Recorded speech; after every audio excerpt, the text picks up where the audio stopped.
You are listening to the Hello Sport Podcast. What's up, punters and dribblers? Welcome back to the Hello Sport Podcast. I'm of unqualified opinion, unwavering bias. And welcome back to Rugby League. It is back. Vegas done and dusted. Holy shit, it was good to have it back on the screens. Great games. Well, one great game. Some interesting results, I think. Vegas does it again. I think it started off pre-game, everyone talking about PVL's hair. I don't know if it was certainly wasn't just us, but PVL's hair was getting a lot of attention online, a lot of DMs online.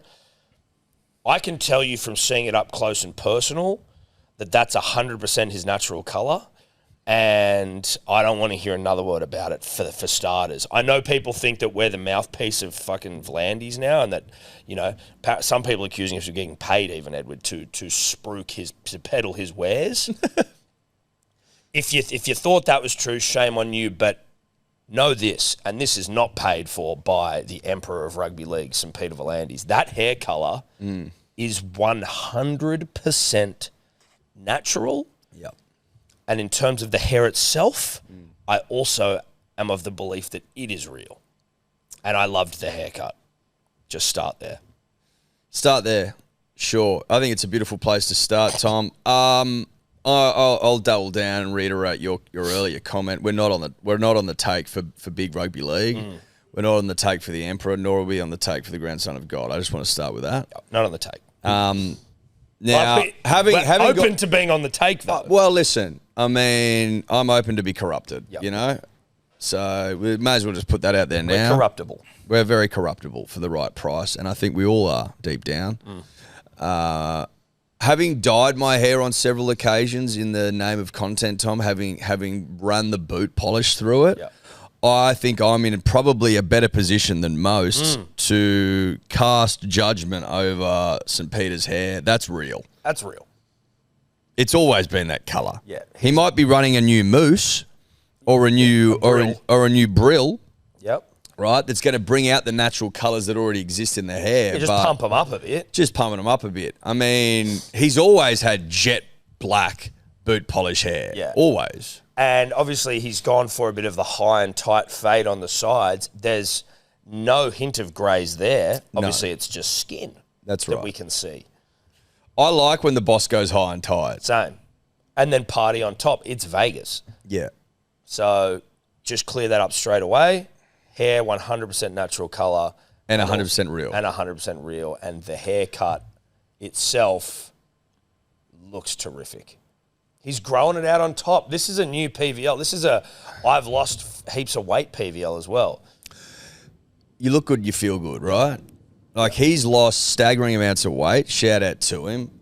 He's by all reports mastering the calorie deficit approach. Yep. Tried and tested. Give us your tips, lad. Tried and tested. Oh, but I'm just big bones. No, you haven't too many calories, right? You are as big as a horse. But PVL he understands through his own research, Tom, and R&D, that calorie deficit's the way to go. He's lost staggering weight. And I think if you look in the mirror and you start to like what you see, then you can start to imagine a world where you go high and tight. Yeah, that's right. You don't just go high and tight. Things have got to be going your way. Got to be going your way. You never see depressed slobs go high and tight. No, that's why Queer Eye for the Straight Guy was a show. It was like, this guy's a depressed slob. Yes. And now we are going to go and take him out, get him out of his environment, natural habitat, and we're going to start trying to pamper this guy. That's right. Like in Crazy Stupid Love, when Ryan Gosling, the best a man's ever looked, takes out Steve Carell. Can't remember the name of the person he's playing, but he Cal. Thank you. Well done. But he runs a broom over him. Okay. Yep. And takes that man high and tight. Yeah, he does. So anyway, that's just a start. Not on the take yet, but some good games of footy, certainly from the position, Edward, of learnings. I've taken some learnings out of round 1 or round 0. Would you like to share them? I will. Let's start with game 1, Newcastle Knights v. the North Queensland Cowboys, and I want to start here, and it is more of a reflective note than something I'm speaking of as my new absolute truth. But one that I think you and I potentially can reflect on together. Do we like the Knights again? Well, I don't even think that. Because I'm feeling it. It's reflective. It's not reactionary to the result. But it's a culmination of several things, punters and dribblers, and I think that it's important for me to itemise those so that you get a real sense of where Tom and I are coming from. First and foremost, the Knights in the off-season, I don't know how many people know this, but they've blown up their social media via way of Jacko, friend of the show. Correct. Jackson Thomas, Vinny Jackson, who... He might be the biggest signing that the Knights have made in the off-season. Who is the biggest signing the Knights have made in the off-season. And that's with all respect to Dylan Brown, who we'll get to, who had a plumpness to his face that I quite liked. But Vinny Jackson's the greatest off-season signing for the Knights in some time. Yep. In some time.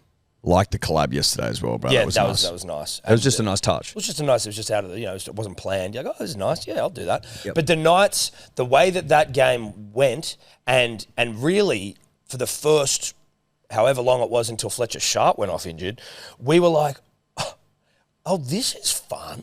This is a fun rugby league side playing with some heat. Like, obviously, we went in with some preconceptions based on last year, Knights being wooden spooners and that. Well, they hadn't won a game since June 21st. Which is insane. I can't even believe 200 that. and something days.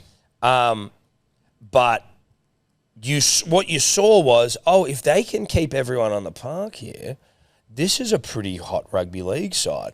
Sure, their depth isn't that good. And yeah, it's only one game against the Cowboys side who we'll get to. But Fletcher Sharp seems like maybe this is like he's the truth. He's one of my favourite players. He's comfortably one of my favourite players. He looks Newcastle through and through. It's like, coastal, small town, big city, but not like... He looks like he can cast a line. He looks like he knows how to fix a truck. Yeah.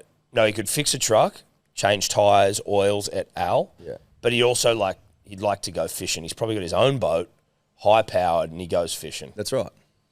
And he's learned from his old man, who probably loved to fish. And he's caught a shark or two before, But he's also he's gotten bigger. When Fletcher Sharp came onto the scene, he's played wing, he's played fullback. I think he's played centres. Well, he was skin and bones, Tom. He was ribs and dick. He's thick. He was all ribs and dick. He was ribs and dick. Fletcher Sharp was ribs and dick, and now he is a veiny, triumphant motherfucker. Yeah, who was imposing his will on the game. But I'd love to know how many kegs he's put on over the season. I haven't truly reflected on how ribs and dick he was. He was ribs and dick. When he burst onto the scene, he was ribs and dick. Yeah, but even last year, I feel like he was R&D. I don't know. Now he's not. Thank God it's not an ACL. 100%. And so there's Fletcher Sharp, which is terrific. But he's like the next big thing, I feel. And that could be too early. He's unbelievable. Kalen Ponga looked incredible. Kalen was great. Dane Gagai, the man that won't age, he's been pumping those whatever scientific breakthrough we've made, the Yamagata proteins or something. They won a Nobel Prize for that. That's literally what it is. It's anti-aging technology, is that from the Blue Zones? Hey? Is that from the Blue Zones they found that, or is this anti-aging tech? No, it's anti-aging tech. And I wouldn't be surprised if he's pumping that stuff into himself because he's aging like a fine wine, baby. He's 35. Yeah, he did not look 35. He's been like potential. He's been one of the. He's got to be like the most consistent centre of the last however many years. Well, he's Mr. Consistent. He's Mr. Consistent. He's the difference between his best and his worst. Is, well, mate. They always just say something about Cam Smith, mate. His best game was a 10. His worst game was a bloody 8, mate. Exactly right. And that was a try. That I think he was robbed of the opening try of the match. Definitely was bullshit. He definitely whatever. Was. He definitely but Fletcher Sharp got it. Yep. And Fletcher Sharp was in everything until he went off. He was in absolutely everything. He seemed like the main man almost. Like Ponga, obviously, once Fletcher went off, took the game by the scruff of. But it seemed like Fletcher, particularly at the start of the second half. Yeah, but Fletcher just felt like he was doing it. Dylan Brown was there, and I'm like, whatever. That was new systems, new processes. New systems, new process, new club, whatever. Obviously, there's a big price tag on him. 50K a game. More than 50K a game. They were saying in the, I think it was... Men's, women's? No, it was in the Sydney Morning Herald, and I can't remember his name, but I know him. Neil Breen. Shout out to you, Breeny. I think Neil Breen was talking about it, that it's over 50K a game. If you break that down, I'm sure it probably is. Right. So there's that. There's that. But he was all right. Like, as in he made Mooney a couple of good good. runs. Trey Mooney was good. Mooney was very good. Scores he was. Trey Moons. Trey Mooney looked great. Trey Moons looked humongous as well. Trey Mooney looked like the truth. What I also liked about it, he was. You couldn't tell who he was in Canberra. You needed to get him bit out. of razzle dazzle. Bit of razzle dazzle never hurt nobody. You talking about the Knights more broadly here? Yeah. Bit of razzle. You're right. And little razzle dazzle never hurt nobody. It was a bit of Vegas glitter on. It was glitter, dude. They came out with glitter guns. It was everywhere, and it wowed me. Bradman Best out there doing the damn thing, scoring a try for me. Big and strong, for the team. Big and strong, and big. Right, big. There was, and then you know what? When Fletcher Sharp went off, Eddie. Yes. Friend of the show, Sandon Smith, comes on, and he looked good. He didn't look Fletcher, but he did enough. Like, you needed him to come on. He looked like Sandon, didn't he? He looked like Sandon. He didn't look like Fletcher. No, he didn't. He looked like Sandon. But you're asking too much if you want to look like Fletcher. But I've been impressed by Sandon's work over the last couple of seasons. He gave that inside ball to Ponga that set up the Bradman Best try. He kicked well. Like, he came on and did it, and did the job. And when you think about, like, most teams, if you lose, like, a star half, you're like, fuck, that's not great. You've got Sandon coming in doing a job. But I've realised in the fullness of yesterday afternoon, with all the things combined, with the razzle-dazzle, with the players, with the Fletcher Sharps, with the new social media, Kalen Ponga, with the new coach. New coach. You know, I mean, change is as good as a holiday, right? And unfortunately for Adam O'Brien, it was time to go. Yeah, no, it was. I don't even know who's coaching there now. Who's their new coach? Justin Holbrook. But there is something good there. But I'm liking it, right? Works for the Australian but it's not the Justin Holbrook show either. No. You know, which I also like. Yeah. He's not front and center, making it all about him, which I'm liking. No, you're exactly right. But what I've realised, Tom, in all those things combined, is that I have always had, quite possibly, a soft spot for the Knights. I think we always have, but sometimes you are the harshest to the people that you like the most. Or you can be as truthful. But you and I won't lie, right? No. We won't lie. And the Knights have been pathetic. And so that's why you got it with both barrels last year. I also picked you for the spoon, which got up, so I was riding that. The Cowboys, on the other hand, have had a pretty lean trot. Listen, you want to talk about a team that came with no Las Vegas glitter. And no shape. No, well, shapeless. Let's play edge to edge flat rugby league that's going to inspire and entertain nobody. Like the Hylam Lukey try was running at Fletcher Sharp when the Knights trainer inexplicably was like, "Yeah, Fletcher's good to go," even though the poor boy looked like a greyhound with one dodgy leg. You see a dog limping around with one leg, you're like, "Fuck, dude." Well, Braith was fired up. Braith was fired up, and as rightly he should so. be. Said, get him off the bloody field. Get him off the bloody field. How is he bloody cleared? And Braith called that. He's like, I can't believe he's still out there. They got to go at him. They go at him. Tommy Dearden style. And thanks for coming. Well, it was easy. It was easy peasy lemon squeezy, it was. Right? But so that Hylam Lukey, big, strong, powerful, and thick, running at a bloke with one leg. It's not fair, is it? It's not fair. So that try. The other two, I'm not knocking them. Murray Taulagi goes over for 2. Dom Young, not a great defender. Not a great defender. Well, he loves to jam in with the best of them, and I think that is almost how both tries happened. Who got that flick pass away? That was nice.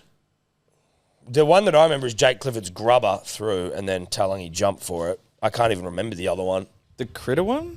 Maybe. Critter got a flick pass away. That was a different game, though, obviously. Either way, the Cowboys looked like shit, predominantly. And if I was a Cowboys fan, which I can confirm that I am not, when you go through their side, what I'm trying to work out is if you go through their side, they look like they've got a pretty stacked team. They've got a great team. They've got a great team. So, like, why is it that they aren't good? Are their players not as good as we think that they are? or is this just a really? They've got Origin. They've got many. They've got I know quite a few Origin players. It feels like a Scotty wildly Drinkwater is a very good player. Tom Didden is a very good Can player. you get their team Ruben up? Just go Cotter to is the a team very list. good player. Let's go to the team list. Hylam Lukey looked good yesterday. Where's Nanai? Was he playing yesterday? Griffin Neame, I like the cut of his jib. Listen, Drinky, Braden Burns, Jackson Purdue is obviously he's on the come up. Tom Chester, you could argue, is maybe like he's not the brightest centre you've ever seen. And I don't mean intelligence-wise, I mean like he's not a big dog. Taulagi, Jake Clifford is a whatever. Tom Dearden, Cohen Hess has played Origin. Reid Marnie has been close to Origin before. Taumalolo, Lukey, McIntyre, Cotter, Sonny Luke, Thomas Michele, Kai O'Donnell, Griffin Neame, Matthew Lodge. Look, there's enough good players there that they should be better. There's enough. No one thinks the Cowboys are going to comp. But are they flashy? Scotty Drink's probably their most flashy player. Tom Didden. They used to play flashier rugby league 2 seasons ago. They were way flashier. Yeah. But that was a weak performance. Nanai, what's shoulder injury at the end of last year. Thank you. Thank you, mate. Thanks for clearing that up. Thank you very much. Scroll down. Is there any more there? They got a 6-man bench, or is that where Lodge was? Have they lost their way, Tom? Well, I don't know. They just little directionless. They looked directionless, and it was like the Knights were just sort of like letting him back in, as opposed to the Cowboys doing anything particularly fantastic. Nice lessons yesterday. It's nice to get back into it because you start to see the world as it is, not as you would like it or expect it to be. Mm-hmm. For example, if you sit down and have a rugby league look at it, the Knights team's not that bad. No, if you sit down and have a rugby league look at it, exactly right. You go, it's not that bad. No, and yet the prevailing sentiment from even you and I was that the Cowboys were going to hump them, and then you started thinking, well, why? Why is that the case? Because the Cowboys aren't particularly crash. No, but then listen, but yes, when you sit down and have a rugby league look at the side, which is what we're doing, and what we've done, then yes, you can start to unearth some truths and maybe some potential biases in your own observations. But I will say this. I needed to see Trey Mooney to appreciate Trey Mooney. That's right. Do you know what I mean? I needed to see Fletcher Sharp, who we knew was good. No, but Fletcher had been hyped. He's been hyped. We knew he'd been hyped, but what we had seen was in the trials, it was Sandon Smith and it was Dylan Brown in the halves. Fletcher Sharp has almost... I feel like when Fletcher Sharp's put in the halves, it's almost like, what are we doing putting Fletcher Sharp? He's not... And this could be incorrect, but historically, it's like he's actually a better fullback, probably, than he is in the halves. And it's like... I've seen enough Fletcher Sharp now, not only in the halves, but no longer ribs and dick. You know, he's now, I'm seeing Fletcher Sharp who's put on maybe 10 up top. Yeah. He's thickened out. Yeah. You know what I mean? Yeah. His thighs are big. Yeah. His calves are big. At least 6.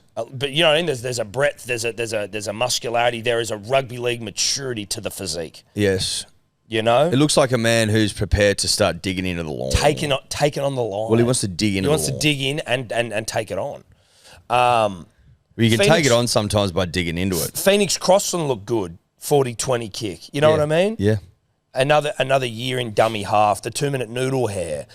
Greg Marju, sometimes I'm like, I could probably gloss over Greg Marju, but he looked great yesterday, cornrows and all. He looked good. Dom Young looked good. Defensively is shit, but like that's just Dom Young. You're going to get that. But you see a Trey Mooney, or a Trey Moons as they're calling him now. 3 moons. Moondog. Full moon. Blue moon. One sinner. Yeah, one sinner was good yesterday. One sinner was great. And then, once you have to see those things, though, to truly appreciate it. And now I think that we've had that opportunity. I'm prepared to acknowledge that I like the Knights. I want all the best for the Knights this year. Yeah. I want nothing but the best. Yeah. Adele said that too. Did she? I want nothing but the best. For the Knights. For the Knights.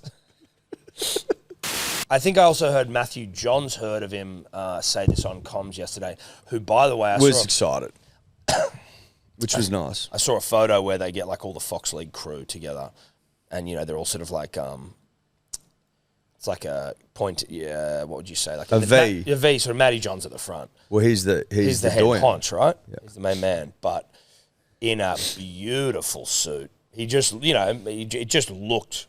Everyone else seemed to be in black Who suits. was behind him? Everyone.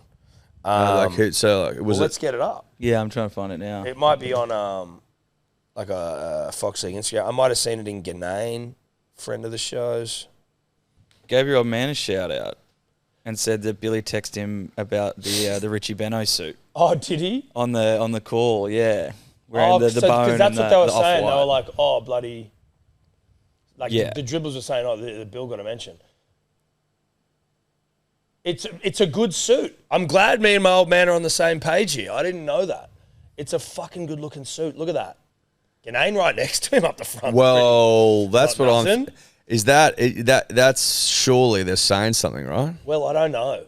Are they Warren saying Smith not there, Vossi at the back. Are they saying Ganane's the number one call? He got the first game. Warren Smith. He got the first game. He did get the first game. I observe these things. No, of course we do. Where is he there? Ganane, Is that Braith next to Braith. Vossi's in the middle with the Vossi ball holding there. the ball. Vossi's in the middle with the ball there. Well, that yeah, says but where's something. Matty? Matty's not in that pic. Matty's not in that photo. Right, because it's everyone else. Listen, whatever. He's our number one caller. That's for damn sure. But Matty looks glorious there. He looks absolutely fantastic, and that was all. But Bill got a shout out.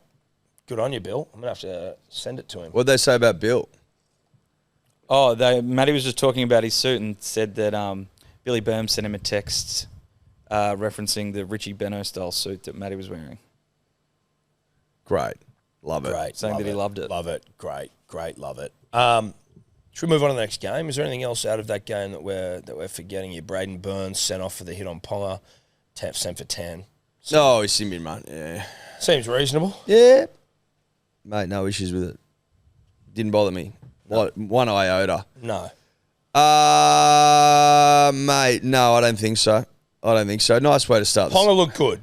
Ponga looked good. And that's what I was going to say. Matty Ponga Johns looked on comms was like, it's hard to see a team with Kalen Ponga and Dylan Brown, obviously Fletcher Sharp, but like Kalen Ponga and Dylan Brown, not like being worse than last year. You know what I mean? Being bottom of the barrel, being last, like it just doesn't seem like it's possible. And Kalen was injured last year as well, Especially with Fully in there as well.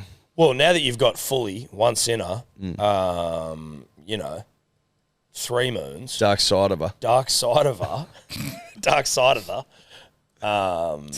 yeah, landing. Yeah. That's right. Once you add him into the pack, Yeah. well, you might even be looking top 8, mate. Possibly. They might sniff around. Fletcher Sharp. Listen, again, it was against Cowboys, who suck, it seems. If we're just going off round 1 takeaways, Cowboys are shit. Punters and dribblers getting closer and closer to the 4th of April. What's that, might you ask? That is the Hello Sports 4 Pines race day at Randwick. Day on the trot. Tickets in the link in bio. They get you booze and food all day. All day, mate. Where is it on the race course? Mate, it is at Base Camp, which is at the eastern end of the main straight. Really right? specific. It's trackside, punters and dribblers. The racetrack is right in front of you. It's 2 levels. It's glorious. You feel like you're in the royal family. Plus a grassed area. And a grassed area. Which is unbelievable. It's the best spot to sit on the whole track. It's fucking incredible. Comfortably. It's finish line stuff. It's finish line stuff. It's the championships day 1 as well. Yeah. So creme de la creme, Group 1's coming out the wazoo. Long weekend, get up to no good sort of stuff. Yeah, it is. It's think about it this way. After the rip on Saturday, you've got Sunday and Monday off to recover. It's a free hit. It's a free hit. It's a free hit. You never get that No, you ever. don't. You don't get a Sunday and a Monday off ever. No, except for other weekends that are long, but not really. Not really. Not like this. Not with us. No, because you've got the day off before to prep. Yeah, that's it. So what you need to do, punters and dribblers, is go get tickets. There's a bunch of things you can win, like race day experiences and stuff, but you can see all that there. Theatre of the Horse stuff. Theatre of the Horse, baby. Come join your mates. Now the next one, and this is where I feel like I need someone to just stop me and get me to re-explain things and to show my working, because time and time again we don't. I'll give you a perfect example. Give it to me. I'm not gonna pick the Dragons for the spoon because they're always plucky at the start of the season. They fucking hang around and they're an annoying team, but they ended up running out of the puff late in the season. But at the start of the season, they give teams grief and they invariably win a few games. What are we going to do in this game, man? Or Dogs 13 plus? It's like, no. Like, why? You've already said what you've said. You've already showed your belief in the Dragons at the start of the season. They're plucky as fuck. They don't get their backs blown out that often. No. And they bring you down to their level. They're the number one team to bring at doing that. Yep. At the art of bringing someone down into the muck. But I want to say this off the rip, and I want to show some grace and some humility and some sincerity around the St. George Illawarra Dragons. I'd be frustrated because there were some bullshit calls there that went your way, that didn't go your way. Yep. I'd be pissed off. I would take some positivity out of the fact that you only lost by a field goal in golden point extra time against the Bulldogs, who were a top 4 side last year. I would say that's a pretty positive start to the year. Obviously, losers' mentality to be happy with a loss, but given the context of everything, I think it's a silver linings playbook. I'm not happy, but I'm like, listen, that we got done for a strip on Bronson Cherry at the end of the game, which was absolute horse shit, no matter which way you slice it or dice it. Absolute bullshit. Not a strip. Any day of the week. Have you got it? Are you getting that up? Yeah. Stephen Crichton has a famous field goal in the World Cup semi penalty. This is not a strip. Canterbury. Where's his hand on the ball? Penalty just Get the inside volume their up, own please. half. That's... Look how quickly that happens. They're 15 out for the line. He's not even playing at the ball. So how's it a strip? Stephen Crichton has a famous field goal in the Look World at how Cup that... semi-penalty. Can you review that? Get a penalty just inside their own half. Bronson came out and said that he would have reviewed it because he was so, like, if the call went against them, because he was so sure that it was stripped. Say that again? So Bronson Sherry came out and said afterwards he was so confident he was stripped. If the ref was going to call the other way, he was going to tell Critter to challenge it. Yeah, right. But which means like, but it's like Their own half. That's a loose carry for me. a loose carry. Yeah. So you can challenge it, but I'm like that was not a strip. And look at, if you put it in slow motion, maybe you can make an argument, but realistically, the argument is still wrong. It's like it happens quickly. It's a loose carry, rather. It's a loose carry. So yeah, see, someone says it, loose carry all day. Yeah. Completely agree. Yeah, and this is 50 seconds to go in regular time, is it? No, that was the second golden point. Sorry, that was second golden point. What? And they marched at down the very field. end, which led to the field goal to win it. Yeah, right. So that's some bullsh. Probably should have been a draw. Or actually, no, it would have been a loose carry, and then. But it would have. The Dragons would have been on the attack. But it was right at the end of the game. Yeah, but they dropped the ball down in there. They're coming out of their own end there, right? Yeah, true. They dropped the ball with a minute to go. Dragons get the ball and they're on the attack here. Yep. That's some bullshit. So you can be rightfully aggrieved. I also think there's a concern, Eddie, in the rugby league more broadly, that we are potentially dealing with a protected species in Stephen Crichton, who I've got a lot of respect for, but a protected species nonetheless. Because there are increasing whispers that are growing louder amongst the rugby league community, populace, populace, the Gen Pop, right? The people. Yep. The people that support the game, Tom. The people that buy the tickets. The people that buy the merchandise. But the bloody keep the turnstiles ticking over. People that bloody, volunteer their bloody time down in junior rugby league. Those people, mate.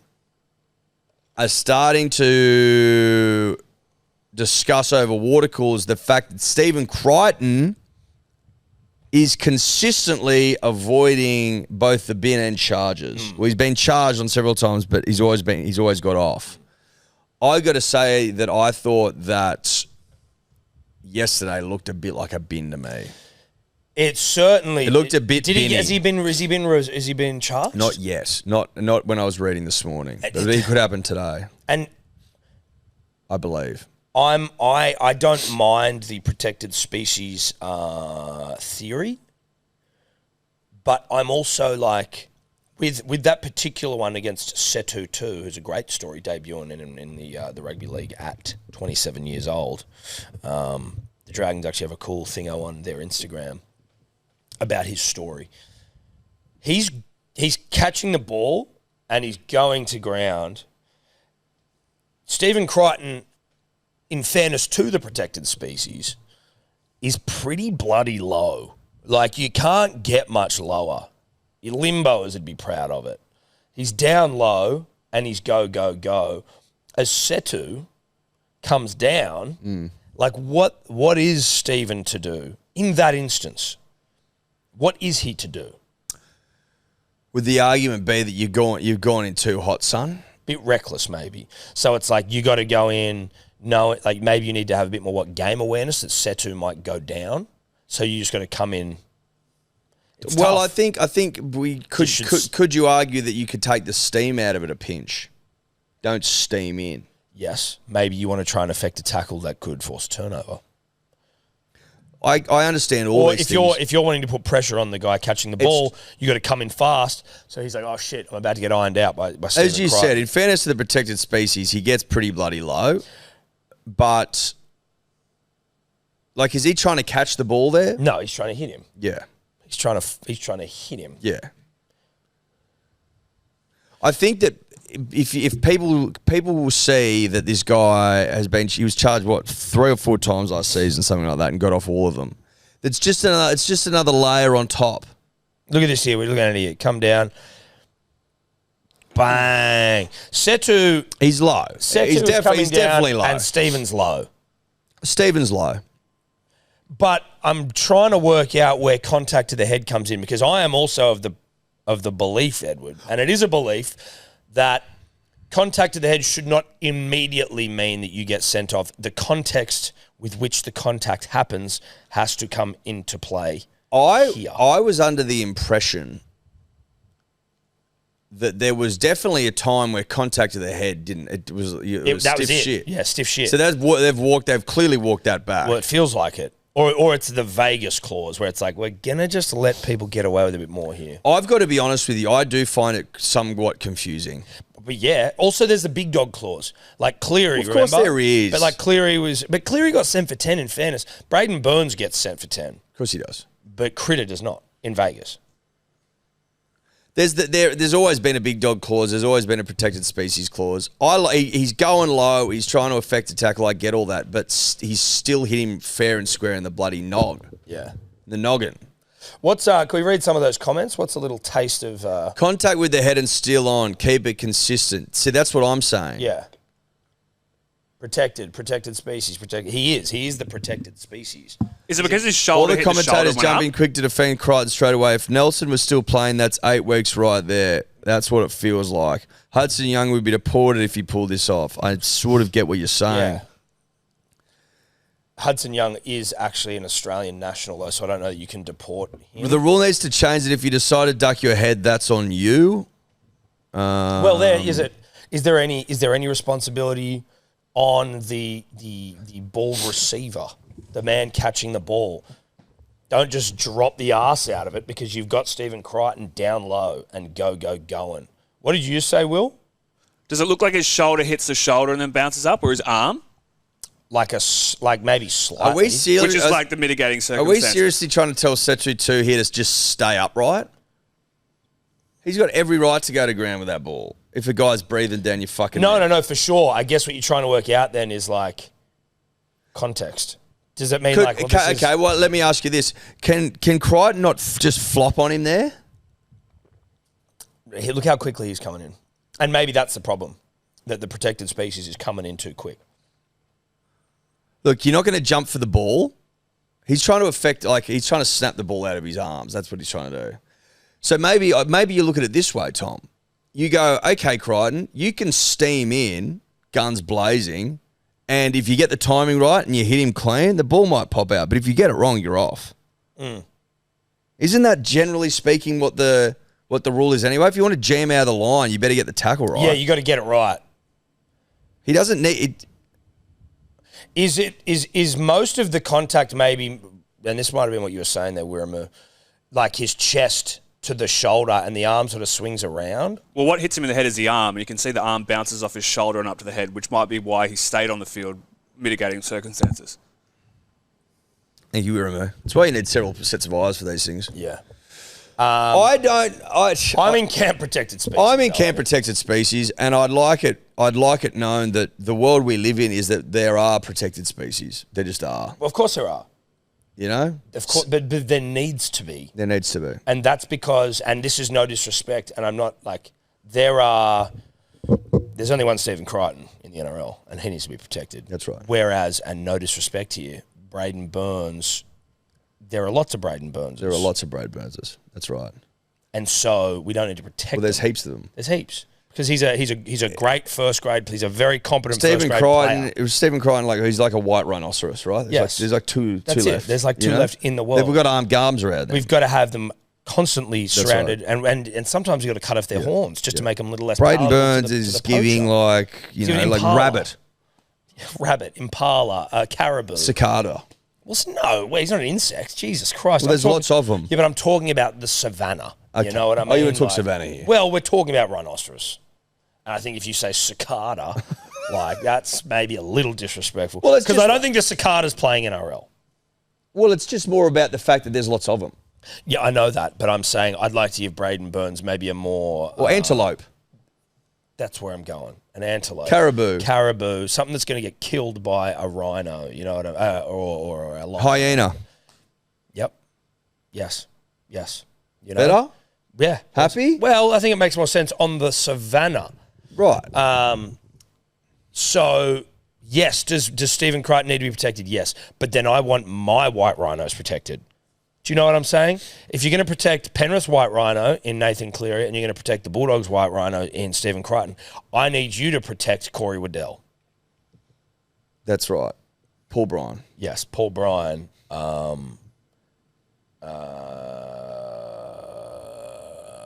Nathan Brown. Yeah. That's all we're saying. That's all we're saying. If you're going to protect one white rhino, you need to protect all of them. All white rhinos. And obviously Manly has quite a few.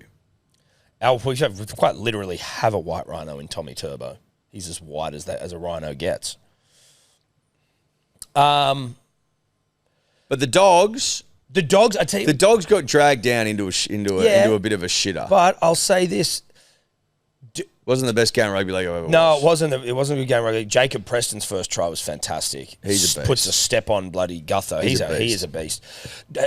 Are we seeing a continuation of the Bulldogs' lack of points since they got rid of Sexton and they've put Galvin into halfback and Burton? Like, they didn't really do much. No. There wasn't much going on in that game. There was very little shape. There was very little going on in that game. Emre Gula scoring the first try of the Dragons season is as Dragons as it gets. Yep. The Turkish front rower. I love it. Yep. I'm into it. Mm-hmm. I think it's so on brand it hurts. And I'm glad Setu too got over in his debut game. But the Dogs looked stuffy. Congested. They did. They looked a little ill. Yeah. Yeah. They did. They looked congested. They looked congested. Like have a codral. The whole game felt congested, really. It does, yeah. A lot of blowing noses. Yeah. No, there was nasally. You needed a Vicks vapor drop that game. The whole game needed it. But each team and each player. They all needed a lemon tea or chicken soup. Yeah. Under the weather, you need Vicks vapor up on the chest, the inhalers for the nose, maybe a drop for the mouth. Exciting finish, sure. But I'd also say this, and I don't know why this isn't the case, right? But I find it crazy in the extreme that the amount of setups for field goal opportunities are just passing the ball a couple of meters to their left, charge down. So, oh yeah, what do you think was going to happen? Yeah. A, they're not going to be back 10 ever, and 10 meters isn't enough. Why don't you throw a big pill out the back and kick it when you got 20, give yourself 20, 30 meters? Yeah, you can kick it. You can hit a big that. fucking drop goal. The only time they did that, the first and only time they did that in the game was when Crichton kicked his. Well, they did one for Val and he hooked it. And he hooked it, that's right. But both times they did it, they got a shot off. Yes. But time and time again, they just pass it left, bang, charge down. Yeah. Don't you blokes practice this stuff? Go back a little further. Go back just a little bit further. It seems self-evident. Go 20 metres that way and get the hooker to pass the ball. Is it because the dummy half can't pass it that Yeah, far? I don't want to believe that. I don't want to believe that. What a professional rugby league player, mate? That's all your job is to throw pill? I don't want to believe that. I won't. No, I refuse to. I can't believe that. You're not going to get me believing that. No, what? I don't think that's what it is. I think it's it feels just like poor decision making when the game's on the line. That's what it feels like. Pressure, man. Pressure. Punters and Dribblers, the Hello Sports / Good Day Super Coach League, is that what you call it? Yep. Is open. Code is 657-187. 657-187. Jump in there and join. Each week, the winning, whoever wins the week gets $50 from Good Day, and if you win the whole season, you get $5,000. Only catch is if you want to win the money, you have to be a Good Day subscriber, which basically means that you're getting vitamins sent to you once a month. or hydration. But Either you either. can be in there whether you're a subscriber or not, which was poorly explained by us a couple of weeks ago.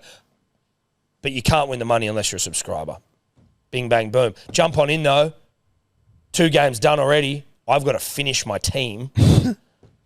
Thanks to Sal GP for making me too hungover to do it on Sunday. Did you run anyone? Yeah, no, I've got some in there, but not. It's not completed. Anyway, Would you jump on in. So you wouldn't have got any points from the first couple of games? No, if you've got players from those games already locked into your team, you do. I think you need to have a full team. No, Are you sure? that's what I was told by. Have you checked? No, I haven't looked at shit. I think you've got to have a full team fielded. I don't think you do, because what about when it's like during Origin, you don't have enough to fill the team. You still get points for players. No, but you'll have players locked into a position. There were times last year when I didn't field enough people in a team. No. But there's players selected. There's people that are actually physically in the box. They're just not taken on the field. Whereas I'm wondering if you have selected a team. No, I think my starting team was full. I think it was my reserves that I didn't have. Because I basically put in... Like, listen, for example, we'll find out, it wouldn't let me save my team until the whole thing was selected and I'd selected reserves. I was able to save my team. No, but like I couldn't submit it, like save changes. I was able to do that. I saved them. See if you got any points for the weekend. Where's my iPad, I think? Mate, I'm with you. Listen, I may not have even had any fucking players from the game. Mate, I'm worried sick, you know what I mean? Oh, yeah? Yeah. Well, mate, I don't know if I may not have had Knights players as well. I only didn't have a flex selected. Game day. Did I get any points? No points. Devo. Who did I have? I mean, again, I didn't have many. I didn't have any. Who did I have? I only had Phoenix Crossland, so whatever. Okay. Oh, no, I had Setu too, and I had Jackson Purdue. So you had 3 players. Oh, and I had Jacob Preston Etch, and I had Trey Mooney. Yeah. Jacob Preston got 97. Yeah, I know he did. Yeah. Why wouldn't you give me points, lad? Because your team wasn't fucking selected. Yeah, but for a flex as well. Irony there, getting fucked on a flex. Trey Mooney got 94 as well. 94. That's so funny. Went ballistic. No, definitely, mate. Can I still join our About Even League if I haven't yet, or am I out? No, you should be able to. That's all right. Listen, I'm Devo, but I'm also... I was like, shit, did I even have Trey Mooney? I'm like just glad I've even got him. You know what I mean? But that's scat.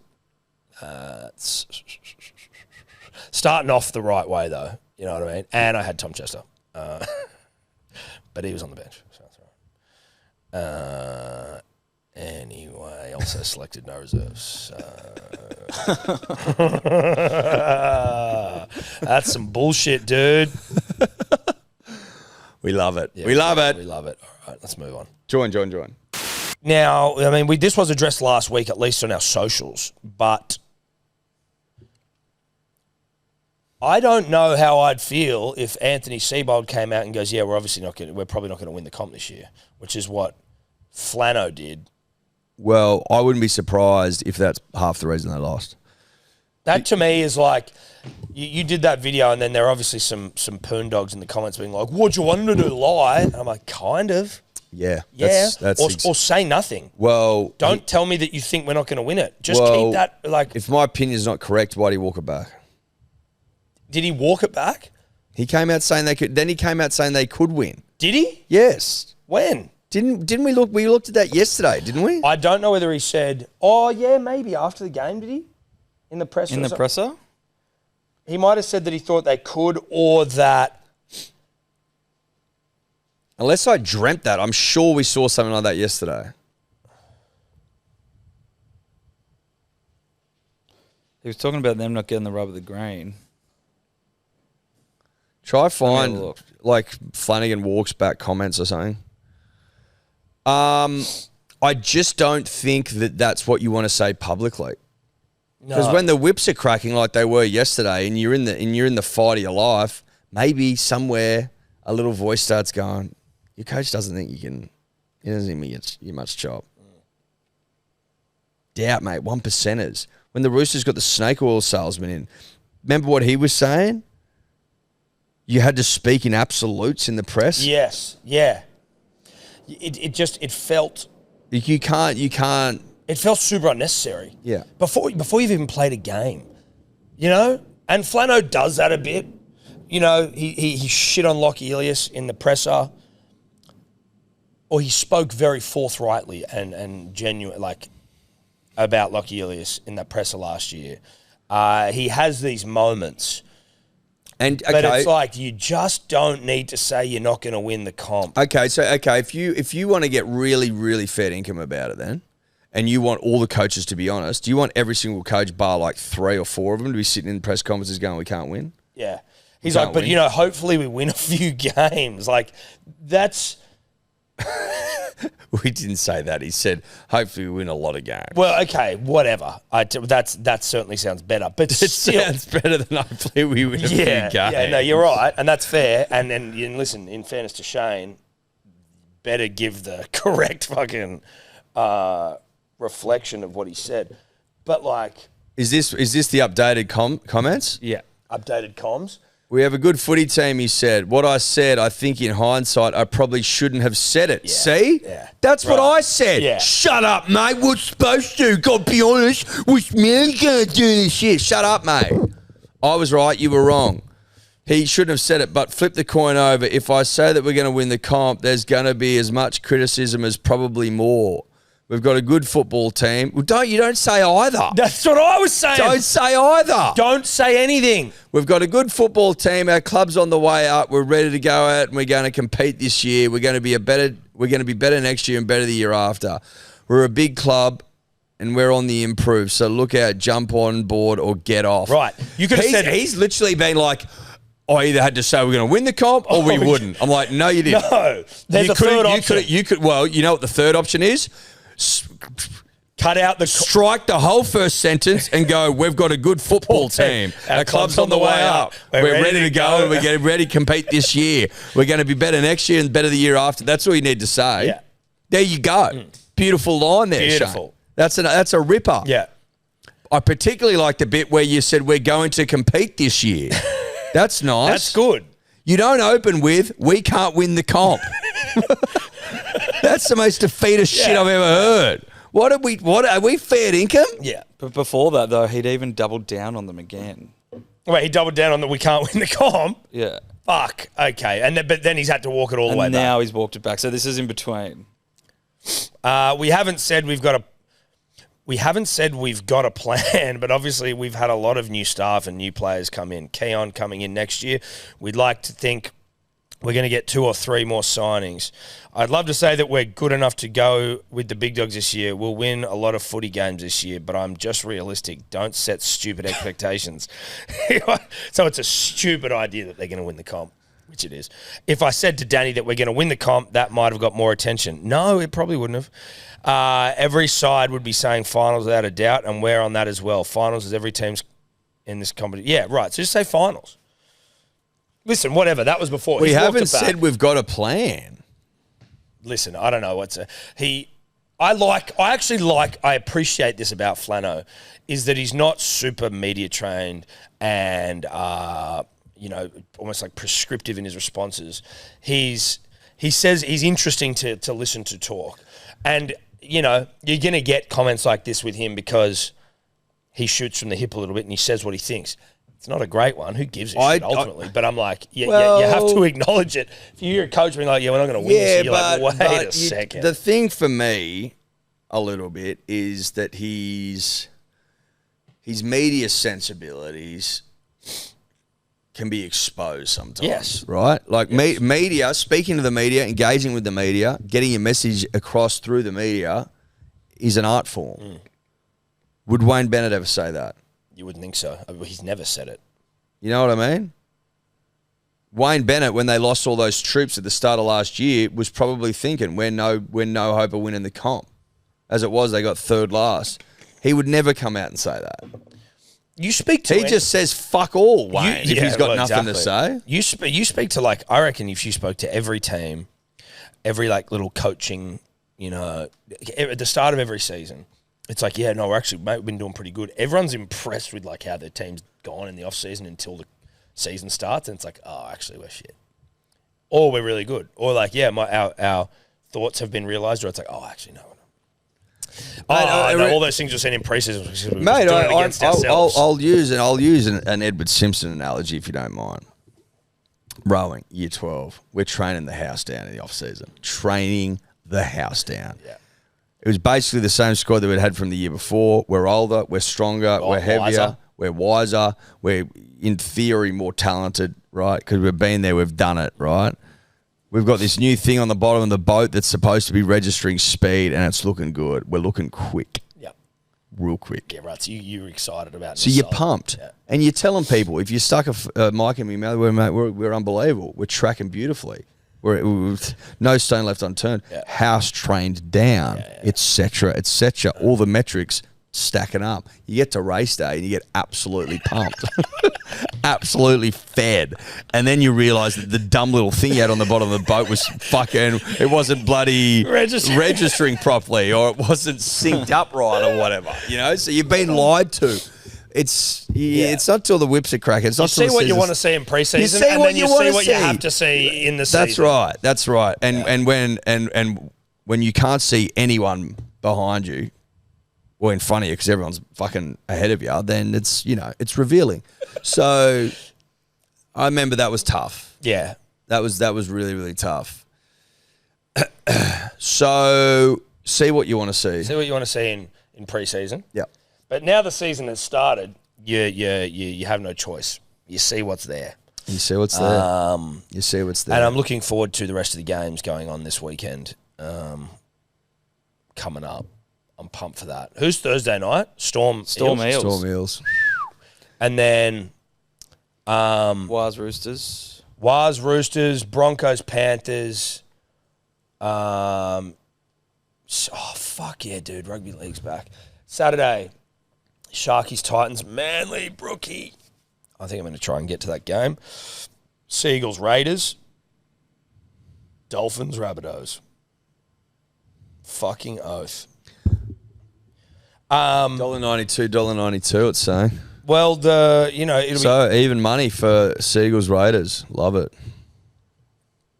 Broncos' new logo is awful. Sorry. Yeah, it really is. It's really bad. It really is. It's really bad.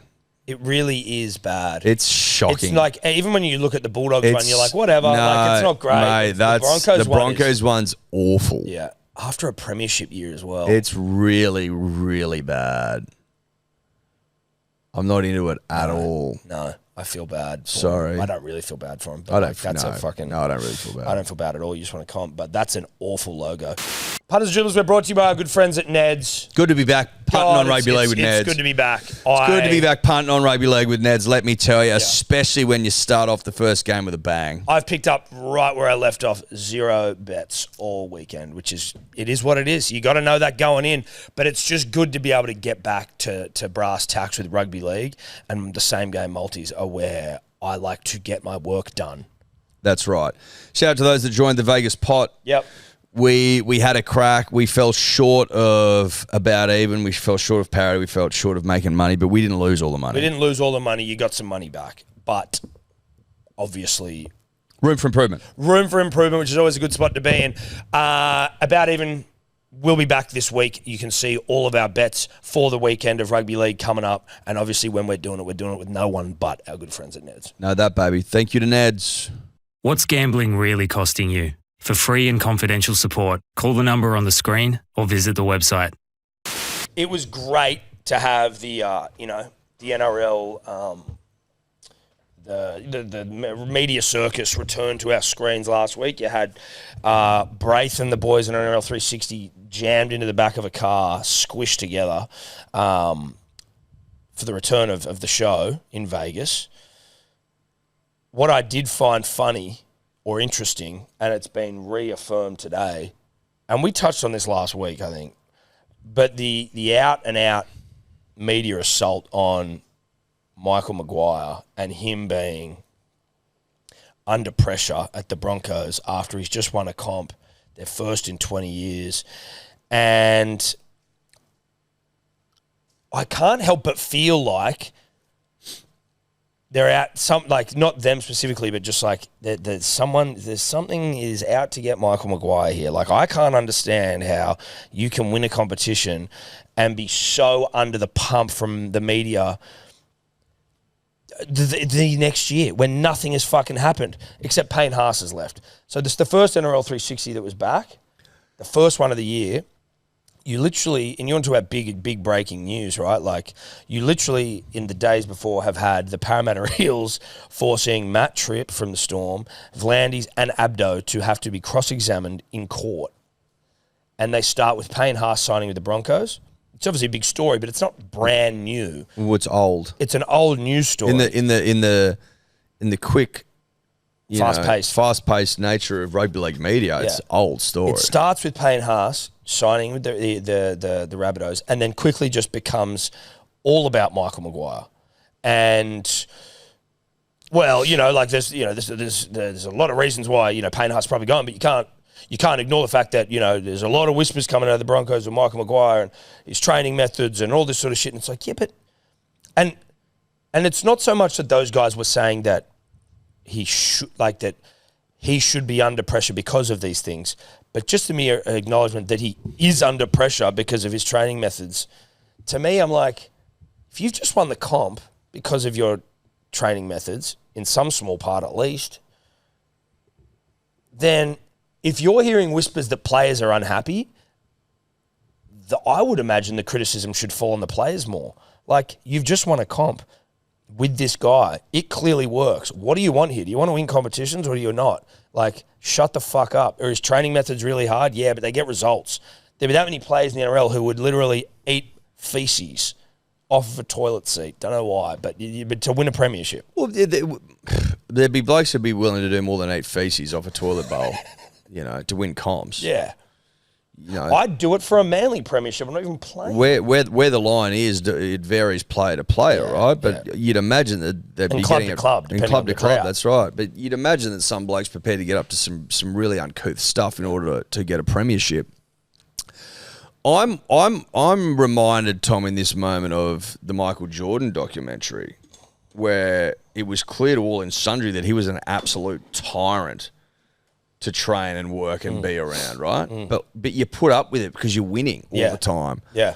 The fact that this has come out now at the start of the season when there hasn't been a game played, the last game that these blokes played, and I'm not talking about the World Club Challenge. They even brought up the World Club Challenge. Because who gives a fuck about that? The last fair income game they played was the grand final and they won it breaking a, 22, 23 year? Or No, it was 19 year drought, right? That's the last game of which I'm going to judge him, and the last season on which I'm going to judge him. If we're halfway through the season and they've been going like a busted, and then it starts coming out, all these training methods have been ramped up and the players are disgruntled and they're losing and stuff, then you start to maybe piece together. You can start to have a more measured conversation potentially. Add the fact that this is coming out now, and because Payne Haas has left, right, is absolutely insane. And but like that audio that you had that we went through, could you just try to find the bit at the very end where they start like revisionist historying like the way the Broncos won in the final? It's like they won, but it's like, oh, you know, there was something like, oh, those teams would probably tell you they lost those games instead of the Broncos winning. Yeah, like, so for me, we're in hit job territory. Yeah, that's where we are. That feels like hit job territory. If you're going back, going, oh well, where is the value in going back and going, oh well, these teams are two, they lost, or they shouldn't have lost that game, but they did. It's like, what the fuck are you talking about? What are we doing? All we can go off is the fact that they won. It's just an insane. And now I don't know if this has got a hint of the like Latrells about it, where it gets clicks, so they keep writing articles. But like, to me, there's just no reasonable way that even if you're hearing whispers, it's like it should be, that's ridiculous. There's not enough, it's ridiculous. It's all like, oh yeah, no, there is. I think at one point, Reedy, shout out to Reedy, friend of the show, he was like, Madge is probably going to be asking for a coaching renewal, like his contract renewal or extension this year. And then he sort of went on to be like, I don't think they should give him one. I'm like, what the fuck are we talking? Who said that? Reedy said they shouldn't give him one. He was like, they don't have to give him one. I was like, what do you mean you don't have to give him one? He just, again, and when Uncle Reedy's probably in transit right now, but he will. We'll be asking him. I will need to ask him. But what's the angle here, Reedy? What's the angle? And it's a tip of the iceberg. Apparently, is that like all these other players want to go now? If that's true, there's obviously a problem there. But hang on. If players want to go, specifically based on his training methods, then I need to see him. Yeah, you need to show me what these blokes are getting put through. Yeah, show me. Yeah, clearly and outline it. This is what the sessions are. Yeah, this is what they're doing, and we can make up our own fucking mind. Yeah, because there's probably I wouldn't be surprised if there's blokes down in high road gyms doing significantly harder work every day, getting paid fuck all. Yeah. Pay for their own flights to the World Championships and shit so they can put up Instagram stories and look jacked and hot. That's their own, you know. That's the High Rocks dream. Yeah, but like, sweet, great. Yeah. But I'm saying, how hard is the work? I need to know how hard it is, because it's been made out like it is so hard. It's like work camp like gulag stuff. Sort of yeah, stuff. This is gulag post World War II. We got arrested at Stalingrad. We were death marched to fucking gulags in the east, past the Urals, and I was made to work for 50 years. Yeah. Like until I died with a pickaxe in my hand. Where is it on the scale of gulag to bloody? Is it POW stuff? What? Do you know what I mean? Like I need to know where it sits, because, and I will say this, Eddie. If it is prisoner of war-like conditions, then I'm prepared to hear the gripes of the players. But yeah, 1,000%. But I've not seen any evidence. All I've heard is blokes were bloody spewing, mate. There was blokes, mate, in pre-season that were bloody vomited into buckets, mate. What the fuck are you talking about? Are you fair income? Of course you were. That's what pre-season's about. That's what pre-season is, mate. Do you know how many times I've fucking thrown up when I was rowing and shit? Yeah. Well, you haven't thrown up in a session with Jeff? What are we talking about? Oh, Jeff worked me near to death. And obviously my vomiting threshold way lower. We pay for that. We pay to get thrown up. We fucking pay for that. People pay to vomit. What are we talking about? You're getting paid. I just haven't seen any like crazy evidence about this stuff. No. I just haven't. And in the absence of that evidence, what's the point in continually keeping it in the fucking... Trust me, man, it's hard training. Is it? How hard is it? Yeah. Is it as hard as like a Floyd Mayweather boxing session for fucking 2 hours with like a thousand bloody punches, heavy punches on the heavy bag? Like what? Where is it in the scale? Also, like let's say it is true and there's other players there. If I'm a Broncos fan, I'm like, oi, he's your coach now. Shut the fuck up and deal with it. And maybe like you want to derail a season and have this shit the whole time. To be fair, it didn't work last year when they tried to do it. But it's like, it's just a consistency of it. Have you got this year? What was... Yeah, this is the clip where they start talking about the teams losing it at the end of last year. I don't think they can... They caught fire late in the season, you know, like that. We'll never see a run like that from a team or a run like that from a player in Reece Welch really ever again. It was his competition, right? That's right. But the Raiders had him beaten. Yeah. Penrith had him beaten. Yeah. And Melbourne, if you talk to Melbourne, well, if you go talk to those three teams behind closed doors, I reckon they'd say that they lost those games. Brisbane were fantastic. The run, Reece Walsh in the grand final, probably the greatest, I think, 80 minutes that I've watched at that level. But I think they can do it again. But it's got to be player-driven. But I'm talking about finals. It's player-driven. Yeah, I'm not so much talking about the run they had last year and Reece was on fire and all that. I mean the fact that Haas is moving on. They've lost the World Club Challenge. I'm not reading too far into that, but it's there are a couple of hurdles early on. Could have derailed it. Well, they've got two 36-year-old halfbacks that didn't finish the game. Yeah. So that's the elephant in the room. They've got young kids. So are you keeping the best front rower arguably to play the game, or you're keeping two 36-year-old halfbacks? I think they got that upside down. Like I really do.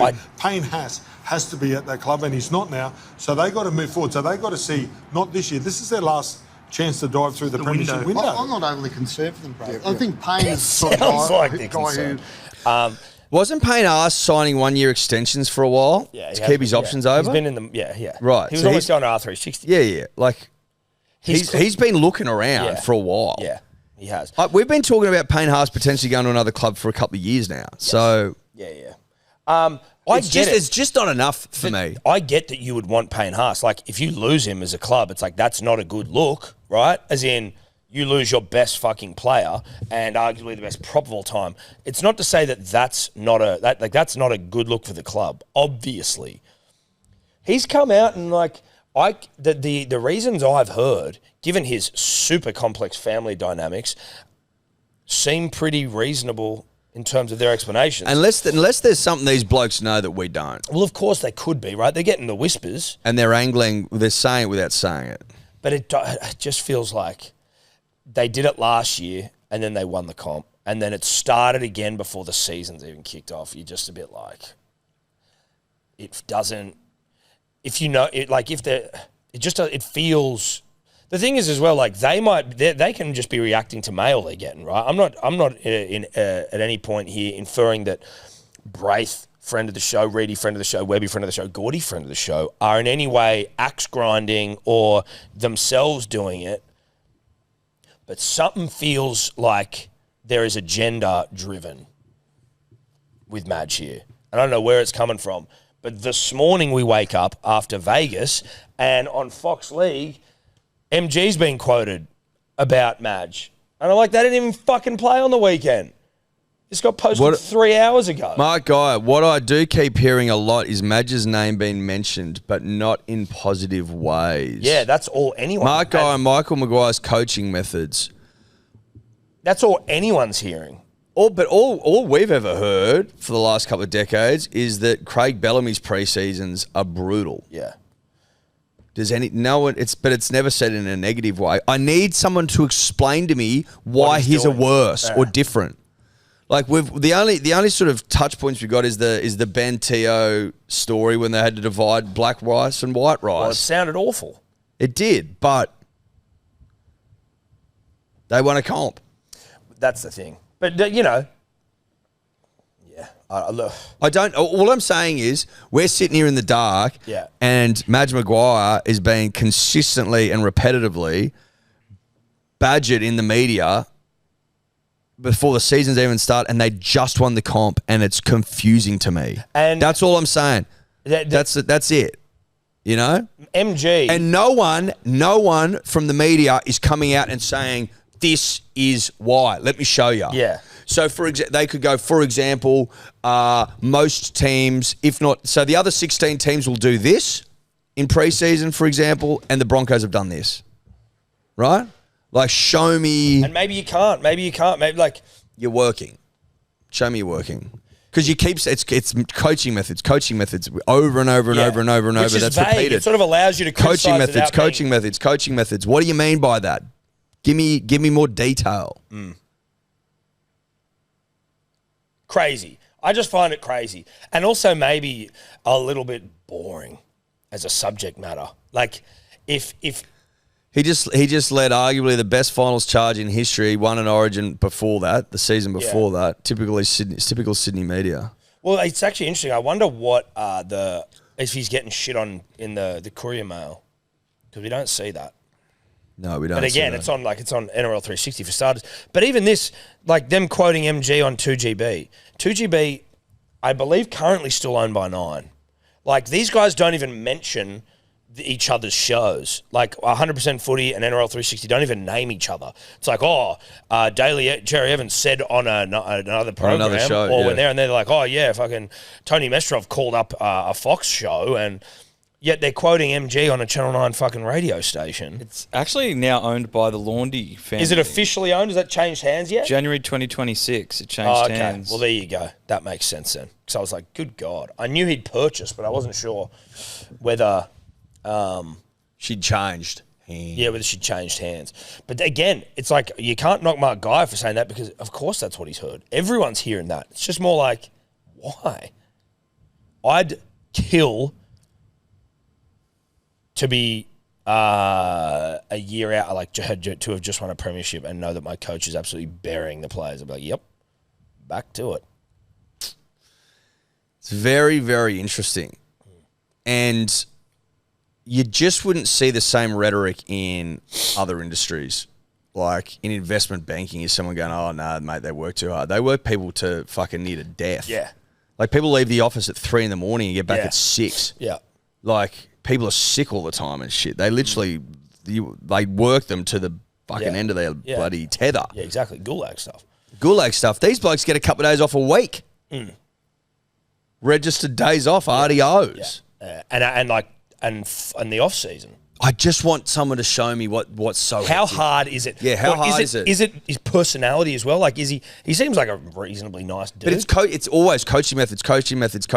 With old mate from Perth, the bloody cricket coach, whose name's Justin Langer. It was more about his prickliness, his divisiveness, the way he spoke to players was the way that it was more reported, right? This coaching methods things makes it keep sounding like they're working the boys too hard. If someone knows more, please reach out, because this one's got me by the balls. Whisper to us. We won't out you.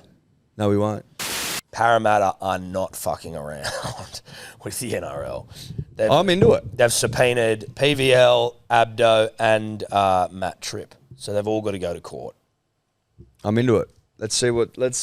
Let's just follow it, right? Let's but shine also a light. leave Pete alone, man. Like, I'm not paid to say that, man. Don't subpoena PVL, because we're on the take, dude. Yeah, man. Like, because we're on the take, we're gonna back Peter V'landys and say don't subpoena him, and like that probably will work. Yeah, that's it, man. That's probably gonna work, man. Like if we talk about it, man. Like I don't reckon that the courts will go subpoena him anymore, man. We'll see how that works. Oi, don't subpoena Pete. Yeah, man. See how that goes. That might work. Yeah, no, that'll work for sure, man. But man, that'll work for sure, that'll work, man. That'll fucking work for sure, man. Yeah, don't subpoena Pete, man. Don't subpoena Pete, man. And then Lockie won't get subpoenaed, isn't that, man? Nah, you know what I mean, man. Anyway, shout out to Pete. But listen, that's just interesting. We'll see how we go. Watch this space sort of stuff. Watch this space. Not much else you can add. Parramatta fans want blood, though. Parramatta, the club, want blood. And it's funny to watch. They want blood. And I just wonder, like, is there a... I don't mind when a club wants blood. No, neither. I like it. Well, listen, dude, as long as it's not us, I don't give a fuck. It's got nothing to do with Manly. Great. You know? Nothing to do with us. We don't have any dramas. Great. Give me that, then. Give me that. And then we just go on and we just win.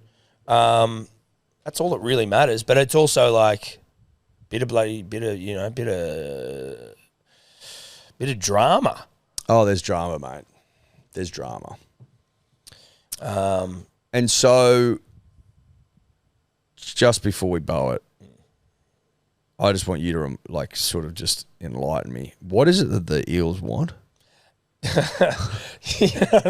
Yeah. Listen, it's a reasonable question.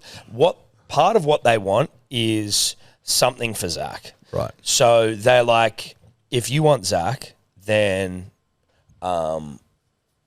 if you want Zach, then you got to pay us for it. You could argue the Storm have made them three separate offers. But they don't like those offers, and that's fine. They're well within their rights.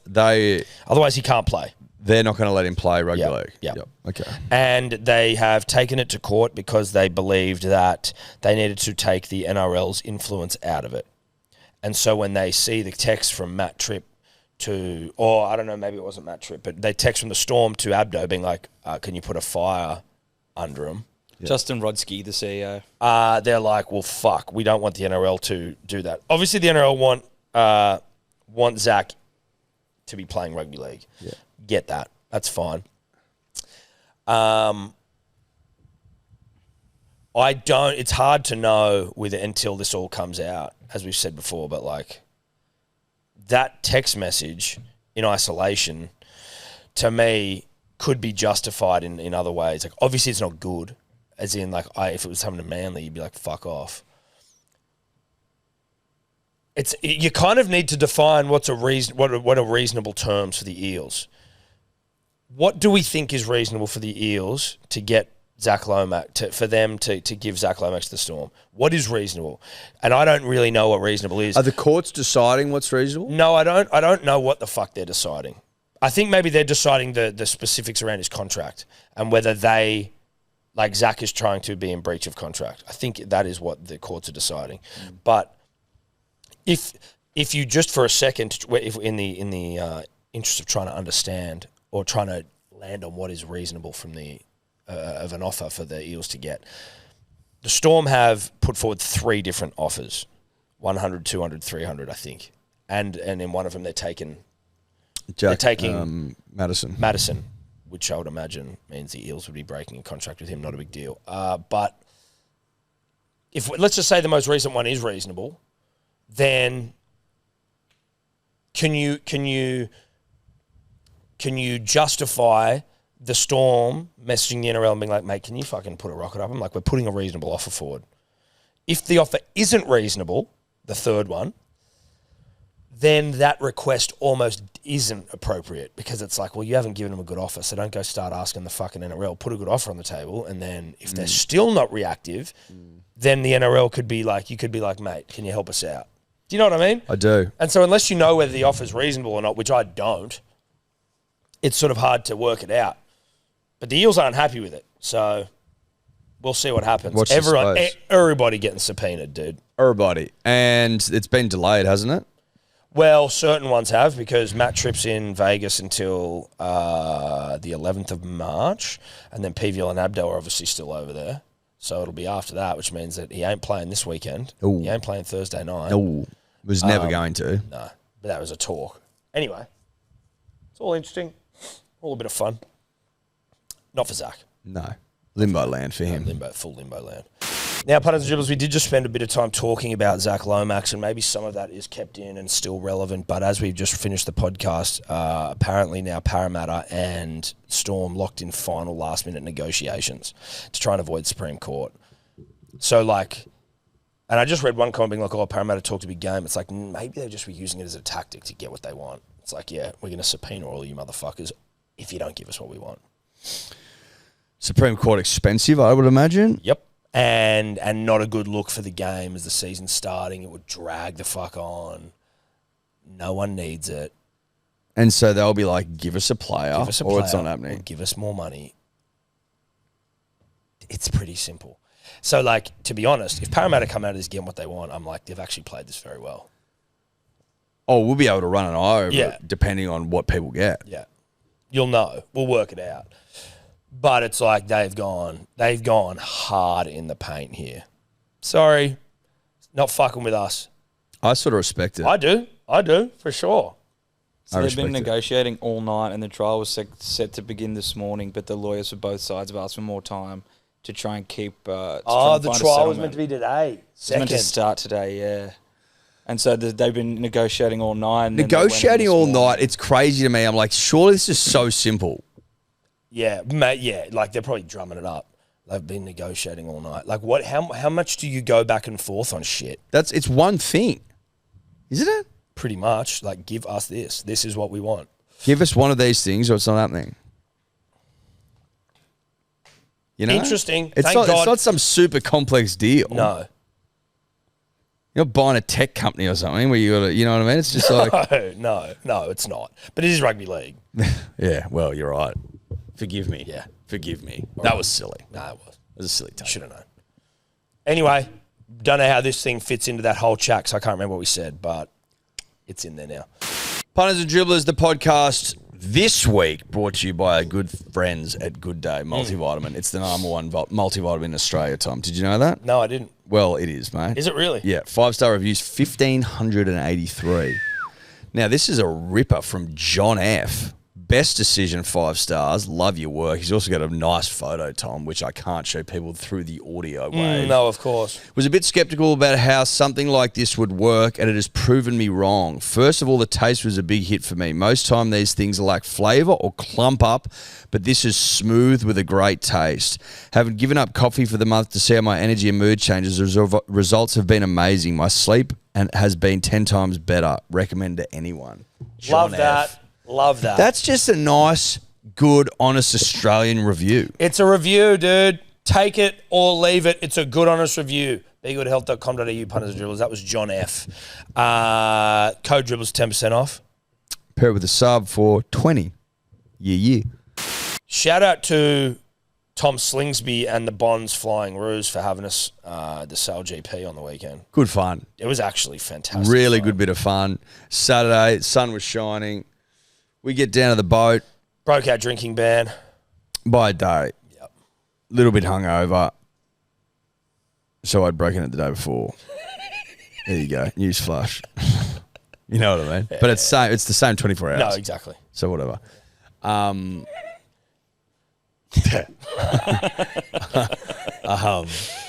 was a little bit hungover. Yeah, you were. Yeah, a little bit. We get on there. So was Tobler. And you're just trying to get the lay of the land. You're like, Jesus. On the island. I haven't been to the island since my 21st day. A little bit overwhelming, but we found a glorious spot to perch up. Yeah. The second level of the island. Might have been a VIP area that we just happened to find ourselves way into. There was no VIP rope, dude. No, there wasn't. We just got settled. We got settled. We had our own bar. Yeah. There was a bloke running up hors d'oeuvres. We had a nice system going that I was loving. It was too good to be true. It was way It was heaving downstairs. And we just found this small little upstairs area, as Eddie said, a personal bar, uninterrupted views, our own seating, a TV there to watch the race. It was insane. And hors d'oeuvres just rolling through. As soon as we got up there, oysters came through. It was it was incredible. You see a few people in official team regalia and lanyards, and you go, shit, okay, like this might not be our area, but again, there was no velvet rope to be seen, so we just kept to ourselves, enjoyed ourselves, and then pretty quickly, you could tell some old sailing noob probably was like, hey, who the fuck are these guys? In loud shirts. There was something. There must have been things said. Yeah, because the security came up and was like, "You got to get out of here." He said, but he did say, he goes, "It'll be opened up again, but just for now," which was a lie. We got lied to. It was effective. Yeah, because I was like, well, I mean, we wouldn't have kicked up a stink anyway, but it was But it's an anti-stink. There was also a famous person on this, the chick from I don't know her name. I don't know who she is. She's a redhead, and she was an American TV doctor. But she was there. She was on the boat with us to get out. And I was like, I know who that chick is, but I don't know who she is. She was up in the movers and shakers area, though. Once we got kicked out is all I'm saying. Yeah. And I don't want to. It sounds like we've been complaining. It was not. It was. We certainly did not deserve to be in the VIP. No, we're area. painting a picture. We're painting a picture of how we were allowed into the Garden of Eden. Yes. And then we were asked to leave. Yeah, well, because we had the forbidden fruit, which was Aperols every 3 minutes, basically. That was like the bartender was probably like, these guys are getting through them, and they just got up here. But it was great, dude. Free food and booze, and we took advantage of that. I like the cocktail mixture that went into my body was tremendous, but it also had a lot to do with my general disposition on the stream yesterday. The Roos got out to an early dub first race. It's just what I found. I'd never watched the Sale GP before. It's actually very consumable. You sort of it's very quick. Ironically, it was a slow race day. It didn't feel it. Like it looks quick out there. Looks quick. But the top speed was like 50 Ks. I think he said 60. Yeah, 60 was the max that Slingsby got to. Yeah. Yeah. Compared to the 100 2 weeks ago. They hit 100 in Auckland 2 weeks ago. But won the first. It's like 4 races and they're like 8 minutes a pop. You're like, I can do this. You know what I mean? It's not one where you. And when you're watching it on TV, there's like a full gridded system. So like there are times when we were in front and I'm like, how in God's name could you say we're in front? Then you're looking at it in the sort of gridded system on the TV. The gridded system on the TV makes it very easy to observe. To observe. And it was the start and finish line right in front of us.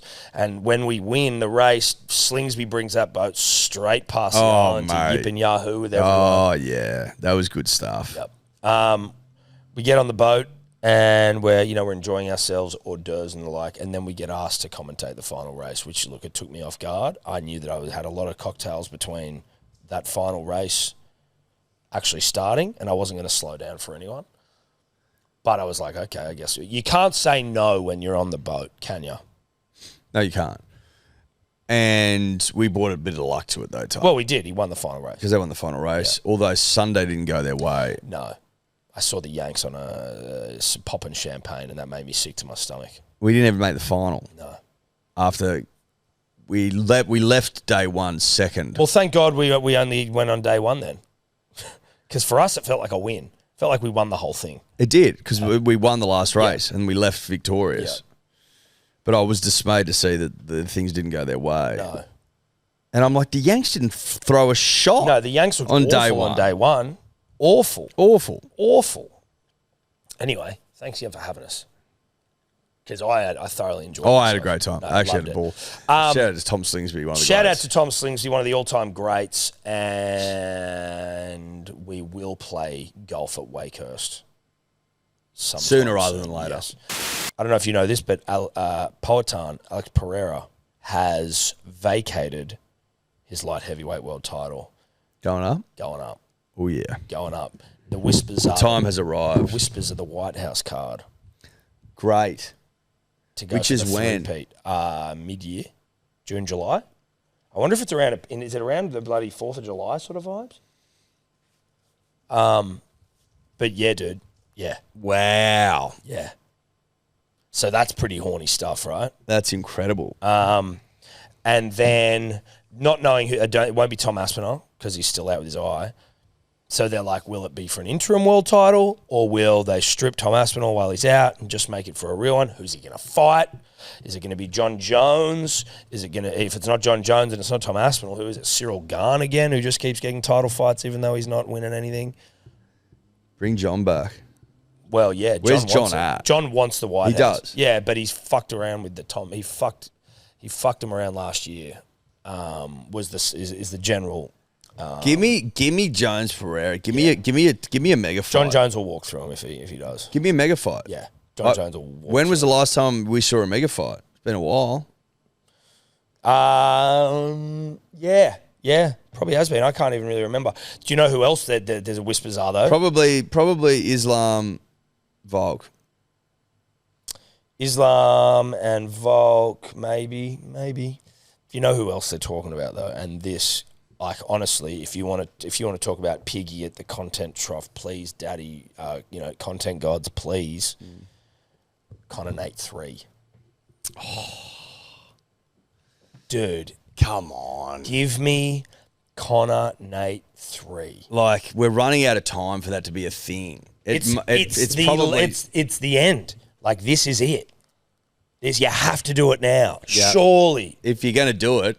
Apparently, I was trying to work out, was it that they... Conor Nate 3 would be huge. Those two fights were so special, particularly the second one was just unbelievable. I heard someone talking about Where's Nate? What's Nate doing? Well, he left the UFC. He's done some boxing and shit, like fought Jake Paul. Dana's set to announce the card this week. Yeah. And it's on June 14th. June 14th. Just do Conor Nate 3. Dude. Just do that. Yeah. No, but they want to make this thing like as stacked as humanly possible. Like this is a White House card, so they're not doing tickets. Like it's like invite only. So I think, but I heard someone saying the reason they wouldn't do a Conor is because commercially it's pointless. But then it's like, but do you want to? Like, come on. Yeah. This has got to be historical, doesn't it? Make it historic. Because you're not getting the gate revenue. Yeah. But like, shit, dude. Come on. Like, fuck that for one. But you can sell it. Surely this, because they haven't got the pay-per-view. Yeah, but you get the subs that go through the roof. Global pay-per-view, subs. Connor's still the number one drawer in the sport. Yeah. He hasn't fought for fucking 3 years. 5 years. 5 years. 5 years? I think so. Are you serious? Has it been 5 years? I think is that when he broke his leg? What? Did he hasn't he hasn't fought since he broke his leg, has he? No, he hasn't, no. But was that 5 years ago? I think so. 11th of July, 2021. Oh, my God. Yeah, I know. Where does it go? It goes, dude. Where does it go? It goes. That's all I know. It goes. It fucking goes. 5 years? Yeah. Holy shit. I was 32. Etch. But Connor's been angling for this White House card since that was announced. Yeah, but he's angling for shit all the time. It's hard to know. Like, he says a lot, you know? He says heaps. That's too good to be true, isn't it? Yeah, possibly. Quite possibly. When was the last time Nate fought? That's why it's good. That's why that works for me, is it's like... These guys haven't fought for ages. Because if you put a Conor against anyone who's been in there for a long time, 22.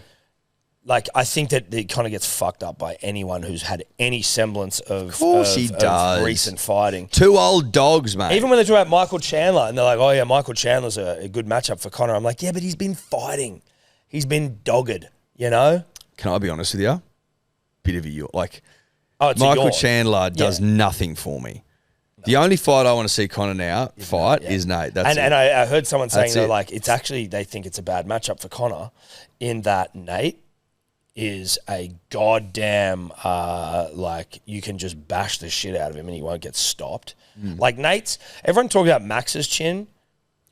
Nate's chin's ridiculous. Nate's, I think, been stopped once and he got his head kicked off. Like, I don't think Nate's actually ever been knocked out outside of that. But Nate's cardio is also insane. Whereas Conor has been out for ages. Yeah, and Conor's cardio Nate does triathlons for a giggle. Yeah. He loves it. Yeah. But I would love that so much, dude. God, that'd be hot. That'd be so hot. Conor's found God though, mate, hasn't he? Yeah, he has found God. So maybe he's been back in the lab. Maybe. Probably more of a Thursday thing, and I think we will do it on Thursday as opposed to today. But a lot of people think Jim Carrey's been cloned. So, I know. Yeah, dude, that's wild. Like Dolly. The sheep, yeah. But even the eyes. Well, listen, it doesn't look like him, but I don't know whether that means he's been cloned or whether he's just got his face full of shit. Anyway, we will save that for a Thursday. I think also, Eddie, it's probably a bit remiss of us to have waited this long, but RIP to Makybe Diva. Yes, rest in peace, Makybe. A champion becomes a legend. Yeah. One of the greatest to have ever done it. 3 straight cups. Also won a Cox Plate, I believe. Just an absolute superstar, Tom. Yeah. And she's going to be sorely missed. She already is sorely missed. She joins Black Caviar. Who we didn't know had departed. Who we'd forgotten. Well, forgotten, of course. There's not many left. Winksy Girl remains. Yeah. Far Lap, Black Cav, Makybe Dives. Yeah. And, obviously... Our thoughts are with Bruce McAvaney at this time. Who I believe was going through it over the weekend. Bruce was going through it over the weekend. And we sent her. What's an old tape? Old tape. old home movies and photos of them together on holidays and shit. Where had she been spending her time, Makybe? Bruce's house. Well, not every weekend, but... Well, I thought they were married, weren't they? Well, I think Bruce was nipping up to see her. Yeah, right. Yeah, up the top paddock. Yeah. They were having a fling. Like Makybe Diva, you're not going to keep Makybe Diva in a house in Adelaide, are you? No, probably not. I mean, fair dinkum. No, of course. And I'm assuming Bruce has acreage. You'd want to. You're going to have Makybe knocking about. Was she up the Hunter? Just having a look. Colic, they're saying. Ask Chat. Have you asked Chat? I'll ask it now. You were anti-Chat, aren't you? Yeah, it's not that good. It's not Ask it and see what it says. You reckon it's better than you? Yeah, but you need to discern the sources that it's using. Oh, you're a big source guy, huh? Big checking your source. Well, he's always prided himself on that. Absolutely, mate. Yeah. Victoria. On the Makybe Racing and Breeding Farm. Well, she had her own farm. Yeah. She commercialised herself. Was that Chat or was that? That was Chat. Right. Have you checked the source? Yeah, it's from The Guardian. Official article, so it's safe. Yeah. Safe for broadcast. Okay. Yeah, right. Yep, nice. Anyway, we'll chalk that up as a win for Chat. No, Chat got that one. Mate, sorely missed. Yep. Sorely missed. Yep. Put your salt licks out. Put your salt licks out, and send your best to Bruce if you know him well enough to do so. Now, Eddie, you and I have an announcement to make. Yeah, we do. Been a long time coming. It's been a long time coming. But it feels like the right time. Feels like the right time to do it. And to step away. To step away for a period of time. Well, we're going on is it a sojourn? It's a sabbatical. What's a sojourn? A sojourn's like a holiday. We're going on a sabbatical like Pep Guardiola did. Yeah, or like... After he'd been at Bayern. Yeah. And before he went to Man City. Yeah, we're talking about from acting specifically. Well, Daniel Day-Lewis went on one as well. And he became a cobbler. Daniel Day took some time off acting and he went and became a cobbler. And Eddie and I, whilst we may not cobble, we might. We are... Are you seriously... in the Fettingham department ruling out cobbling? No, I'm not. Like our hero, Daniel Day-Lewis? Our close personal friend, Daniel Day. He took time away from acting to cobble, and that we're in our cobbling era from acting specifically. Now, what's prompted this? The only thing that might bring us back is if Leo comes and asks for us to be the right role. Yeah, well, like if Scorsese comes along, maybe if it's like, Gangs of New York 2 or something, like with Leo again, maybe we think about it, like Daniel did. Now, what are you talking about, boys? I can hear you ask, and probably some of you thought we were legitimately stepping away from podcasting. No, just acting. Some of you may or may not have seen a video last week on the Hello Sports socials and also on the Good Day socials of Eddie and I. In a video down at Bondi Beach, which, some say wasn't our best work. I tend to agree. Part of me, and by part of me, I mean every part of me knew that before the video was posted, and I...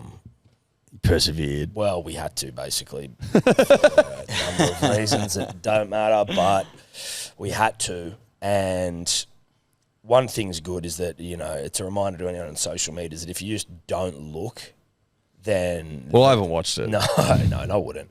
But that, the comments they didn't happen. The video could have killed it, and I wouldn't know. You know what I mean? But we know it didn't because the video stunk. But, a lot of that's also down to the editing, which we blame Seb for. He was the director of the shoot. Once we've done our job, it's in the hands of the editors at some point, right? Well, I think that's a great point, is that, the editor takes a lot of responsibility and a lot of onus is placed on the editor because you can edit... I mean, just ask people on maps. You can get a bad edit, you can ruin your life. You get a great edit, you can make you look incredible. Yep. Obviously, Sebo gave us a bad edit. It is what it is. Well, and that's a bit largely because he resents us, which is fine. It's fine. I mean, jealousy is a pretty ugly trait. No, it is. It's resentment will eat you from the inside out. Yeah, inside out, like white ants do. Yeah, exactly right. You want out in yourself. So listen, off the back of that performance and that video, generally, we're just going to step away from it. We're stepping away from acting. Not for ages. Listen, I'm not quitting the craft. No. But I'm stepping away. Like Daniel Day did. Like Daniel Day. We consulted Daniel. Stepping away like Daniel Day. Yeah. We consulted Daniel on the decision. Just went, listen, Daniel. You know, not every movie is Lincoln or Gangs of New York, is it, Daniel? He goes, no, mate. No, they're not. Not all of them. And then, at some point you need to step away and just find out who the man is. In the mirror. In the mirror. And what you're about. And sometimes you got to get back to basics. Yeah. Back to using your hands. Yeah, exactly right. And that's cobbling. But what we are going to do, because we're elite in our honesty and our taking of licks, was we just had Tobler get a couple of his favourite comments together that we're going to hear today. Are we reading them? Game is well and truly gone. If this doesn't get you Logie's nom at the very least. That's from the buy round. Thank you to Jimmy. Callum Wishart, friend of the show. I've seen enough. Give them an Oscar. Yeah, this is too positive for my liking. This is. These are actually who greenlit this. Yep. Fair from scott.com.au. Humiliation ritual at its finest. Yep. Okay. Yep. Fair. Okay, they're starting to ramp up now. Just spewed in my cereal. Okay. Yeah. This whole segment's brought to you by Good Day. Yeah, of course. Tough watch, kids. Sure, Ash. Thank you, Ash. Thanks, Ash. Is there a second part where this really comes together? Local, distant. Thank you. Yeah. No, there isn't. No. A lot of you sent projects about this. Yep. Yep. Tough watch. Yep. Sure. Trenoth. I like that. I have so many questions, but the most pressing one is what the fuck was that? Yep. Thank you, Azza. Yeah. Yep. Love it. Yep. It's made me kick my dog. Sorry to your dog. Okay, fair. Yep. There's quite a few here, isn't there?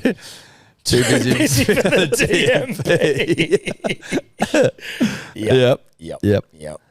Is this a Cody Totes production? That does remind me, we will be doing the producer versus producer, new camera versus new camera, short film. Yeah, we've still got series. our own Chop Fest. Yes, that's coming up. Yep. Burma's backwash sipping style is very toddler-esque. I'll say this River Sound Festival, whatever that is. Do you backwash? I don't know. I'm just like, of all the things you could pick there, I don't know what the fuck you're talking about. So you got a bit of backwash about you. Is it backwash if it's your own drink? Yeah. As in, like, obviously if you drink and spit it back in, how would you have me? Well, I think if it's you're pouring into your mouth and then you're putting it back in. Yeah, well, listen, whatever. That's the least of my worries. This was really fucking weird. Yeah. Okay. Yeah, again, the edit was great. It wasn't great. Tough Watch Kids already had that. What you've just done is the most insanely idiotic thing I've ever seen. At no point in your rambling here in promo or even close to anything if you consider rational thought. Everyone who saw this in that dumb and watched it. Yeah, right. Yeah, that's a Billy Madison. Yep, that's Billy Madison. It had acting at gunpoint written all over it. Yep. Eddie surely gave the pause button a thrashing once in his back. He didn't watch it. Didn't watch it. He didn't watch it. And then there was one on a video that we posted over the weekend, and still not as tough as I watch as the Good Day Beach video. So these comments are on like other things we've done. Yeah, nice. Still not as tough as watching the Good Day Beach video. Fair. That's just elite accountability. Yeah, no, it is. All that is just guys who are off to cobble. Being accountable to to their work. Their work. You know? Obviously there's a shock horror. Seb's not here because he's not accountable. No, he's not. In fact, he knew we had this on today and he took the day off. Yeah. There was a bit of the famous rhyme about it. Have you seen that guy on Instagram? The Indian fella who does all those different scenarios and he acts them out? Oh, I love that guy. So do I. But he's like very overacted. Huh? He's very overacted in a lot of his things, but it's quite funny. Wow. Is that what So you're saying we overact? Yeah. Would you say that to Daniel Day? Yeah, would you fucking fresh off the cobble? Yeah, if he overacted. Jesus Christ. Would you say that to Daniel, though? You wouldn't. That was mean. I mean, we just took in all of that accountability. I know. And from your own family. From our blood. From your own kin, no less. That sounded like he fucking wanted to give that to us there. That was... Well, that felt personal. Yeah, it did. That felt personal. Again, would you say that to Daniel Day-Lewis, fresh off a cobble? No. Probably not. Probably not. Would you have said it to Christoph Waltz after he won back-to-back Oscars, you know? No, you wouldn't. Probably not. Probably not. Overact. Would you tell Christoph Waltz he overacted? I don't think he has it in him. Bastards, would you? In Django Unchained, would you say that? I don't think they have overacting in them. Well, okay, I'm just really again. God damn, dude. I'm just trying to work out where this is coming from. What is happening? We're trying to be accountable. Just holding you accountable. Yeah. Well, listen. I don't know what. I don't know where the overacting thing is coming from. No, I think we actually were too understated. That's not making much sense. And I need to reiterate once more that you know sometimes you sign yourself over to an editor who's not quite up to it, who's got resentment in their heart. You leave yourself exposed. Yeah, you do. You need to choose wisely. Yeah, that's what I've learned in this game. Anyway, listen, in a roundabout way, it's not goodbye. It's we'll see you later in the acting game. Yeah. We may come back. We may not. We may come back. We may never come. We may fall in love with Coblin. And that'll be the last you save us. Yep. Anyway. Is that us? I think that's probably us. Shout out to the punter and the dribbler. Shout out to the punter and the dribbler. Parra Half Marathon tickets are still on sale, punters and dribblers, and they will sell out. I know it's in June, right? I know the marathon's in June, and you're like, well, the half marathon is in June, and you might be like, well, fuck, like, you know, long way away to buy tickets. It's not. It's not a long way away. You got to get them now because they're going to sell out. So come and join the Goers. If you sign up and you go buy a ticket, join the Good Day Goers. Excuse me. As I burp. Join the Good Day Goers, and if you're part of the team, you get a free run shirt. You come and run with us, and, well, you know, it'll be good to get around you. It'd be unbelievable to get around you. Yeah. Move quickly. Use the link in the bio or the link in the Instagram bio. Yep. A link in show notes or link in bio, because they're getting close to selling out, which means you won't be able to get one, which means you won't be able to be a goer, which means you won't be able to get a free shirt and maybe have a rip with us afterwards. That's right. So there's that. Could you two just not talk anymore?